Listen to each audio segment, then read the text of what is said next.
Assalamualaikum warahmatullahi wabarakatuh. Perkenalkan, nama saya Dinar Permana dengan ujung NIM 19. Saya di sini ingin menjelaskan tentang pentingnya hukum bisnis bagi para pelaku usaha. Yang pertama, ada pengertian hukum bisnis. Hukum bisnis dapat dipahami sebagai hukum yang mengatur kegiatan ekonomi. Kegiatan tersebut berupa perdagangan, jasa, dan keuangan yang terus-menerus dilakukan untuk mendapatkan keuntungan.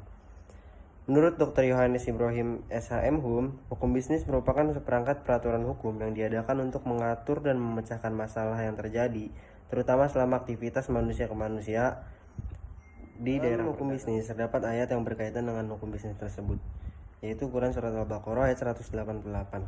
A'udzu billahi minasyaitonir rajim. Bismillahirrahmanirrahim. ولا تأكلوا أموالكم بينكم بالباطل وتدلوا بها إلى الحكام لتأكلوا فريقا من أموال الناس بالإثم وأنتم تعلمون, yang artinya, dan janganlah kamu makan harta di antara kamu dengan jalan yang batil, dan janganlah kamu menyuap dengan harta itu kepada para hakim dengan maksud agar kamu dapat memakan sebagian harta orang lain itu dengan jalan dosa, padahal kamu mengetahui. Quran Surat Al-Baqarah ayat 188. Lalu ada tujuan hukum bisnis. Tujuan hukum bisnis itu ada 4. Yang pertama yaitu memastikan berfungsinya mekanisme keamanan pasar secara efektif dan tepat. Yang kedua, melindungi berbagai jenis usaha, terutama jenis usaha kecil dan menengah seperti atau UMKM. Yang ketiga, membantu perbaikan sistem keuangan dan sistem perbankan. Yang terakhir dan nomor 4, itu memberikan perlindungan kepada pengusaha atau kontraktor. Selanjutnya ada sumber hukum bisnis. Sumber hukum bisnis yang pokok menurut pasal 1338 ayat 1 KUH Perdata itu ada 2, yaitu asas kontrak dan kebebasan berkontrak. Berikut penjelasannya. Asas kontrak atau perjanjian menjadi sumber hukum utama di mana masing-masing pihak terikat untuk tunduk kepada kontrak yang telah disepakati. Lalu asas kebebasan berkontrak, di mana para pihak bebas untuk membuat dan menentukan isi dari kontrak yang mereka sepakati. Lalu untuk umumnya sumber hukum perundangan itu ada 4, yaitu hukum perdata atau KUH Perdata.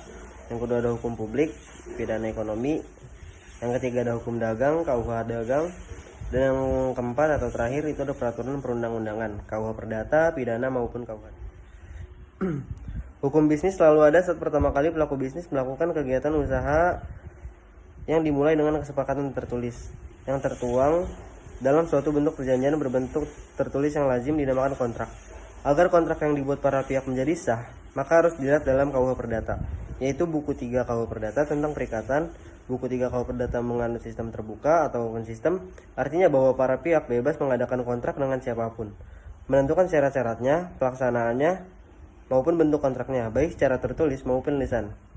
Di samping itu, diperkenankan membuat kontrak baik yang telah dikenal dalam KUH Perdata maupun luar KUH Perdata.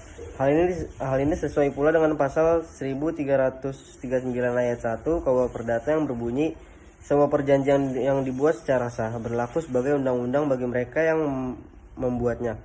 Dengan kemajuan zaman yang pesat, sistem perekonomian menunjukkan eksistensinya dalam dunia persaingan yang sangat ketat. Pelaku ekonomi melakukan berbagai inovasi dalam rangka memperbarui sistem perekonomian. Sekian yang bisa saya jelaskan, kurang lebihnya mohon maaf. Wassalamualaikum warahmatullahi wabarakatuh.